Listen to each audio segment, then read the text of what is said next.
একটা জাতি উন্নত হয় কিভাবে? ওই যে কিম জং উনকে দেখেন, চিনেন? কিম জং উনকে চিনেন? কোথাকার প্রেসিডেন্ট? তার দেশের মানুষ খাবার খেতে পারে না, আর সে মিসাইল বানায় বসে বসে। আর আমেরিকা পশ্চিমা থেকে ভয় দেখায়, ভয় দেখায় না? দেখেছেন? ওর ওই উত্তর কোরিয়া হামলা চালাতে হলে 100 বার চিন্তা করতে হবে পশ্চিমাদেরকে। হ্যাঁ, কারণ সে 8-10টা মুসলিম কান্ট্রির মতো না যাদের কাছে এরকম কোনো অস্ত্র নাই। কথা বুঝতে পারছেন? ওকে অত সহজে কিন্তু কেউ আক্রমণ করবে না।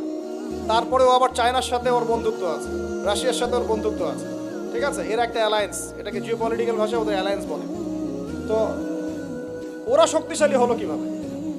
শুধুমাত্র ফাইন্যান্স দিয়ে না, এখানে পলিটিক্যাল ভিত্তি শক্ত, অস্ত্র শস্ত্র তাদের আছে। এখন বহির্বিশ্বের শত্রুরা ওদের দিকে চোখ তুলতে পারছে না, এত সহজ না। দেখেন আমাদের পিছিয়ে পড়ার এগুলোও কারণ আছে। মুসলিম কান্ট্রিগুলোর দিকে তাকায় দেখেন, কয়টা মুসলিম কান্ট্রি এইসব ক্ষেত্রে স্বয়ংসম্পূর্ণ।